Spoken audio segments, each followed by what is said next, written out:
Good morning. I am Sumita Shekhar and today I am going to give a presentation on the topic functions of RBI. RBI as a central banking institution is the backbone of Indian financial system. It is owned by Union Ministry of Finance and acts as a regulatory body and maintains money supply in Indian economy. It was established in 1935 to tackle the economic turmoil that happened after the World War I. In 1934, the RBI Act was passed, and from 1st April 1935, RBI began its operation in Calcutta.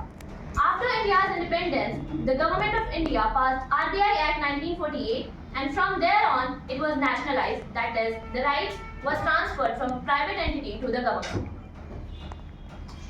Now, in this presentation, my main topic, as it was mentioned earlier, functions of RBI. So, it has been RBI performs various functions that is crucial for the development of Indian financial system. It has been categorized into central banking functions, promotional functions, and supervisory functions. Now, central banking functions are the function that is performed by central bank of all over the world, be it RBI or other central bank of different countries. These are common functions of any central bank. Promotional functions are country-specific functions, which means that these are the functions that is crucial for the development of a particular country and is usually performed by the central bank of any country. Supervisory functions are those functions that are necessary for regulation of entire banking institution, and thus through this, any central bank, in this case RBI in India, regulates and monitor the entire banking institution of the country. So, central banking functions. So, as I mentioned earlier, these are the common functions of any central bank. In India, the RBI performs first issue of currency notes. Now, RBI issues currency notes of all denomination except for rupee 1 and coins of smaller denomination. Now, it not only issues the currency but also exchange it with other denomination. Second, banker to banks. Now, RBI acts as a parent bank for entire banking institution, and all the commercial bank has to maintain certain reserves with RBI, and they go to RBI as their last resort if they are in need for any fund. Third, banker to the government.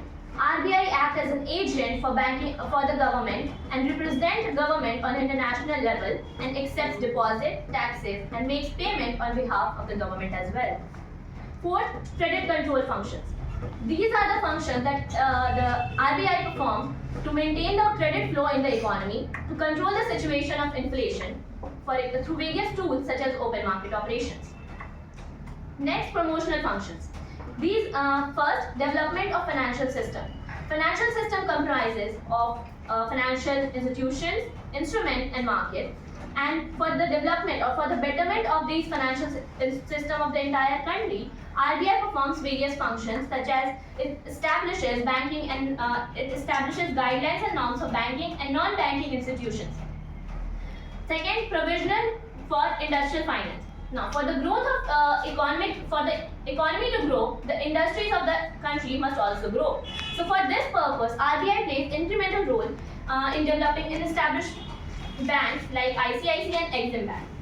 Development of agriculture. Now, in an agrarian economy like ours, RBI has played crucial role in establishing banks such as NABARD and many regional rural banks for the development to cater to the credit needs of agriculture sector.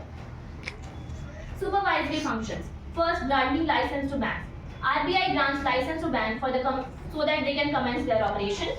Bank inspection. RBI has the right to ask for periodical information from banks regarding various components such as their assets and liabilities.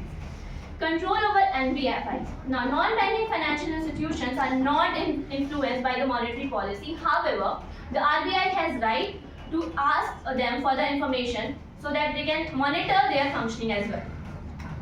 Now, in conclusion, these are the key takeaways that RBI ensures monetary stability and foster economic growth.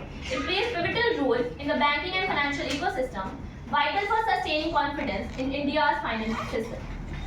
Now, to conclude my point, I can say that RBI is guardian of monetary stability, regulator of financial institutions, and plays a crucial role for growth and development of this country and is indispensable for India's economic progress.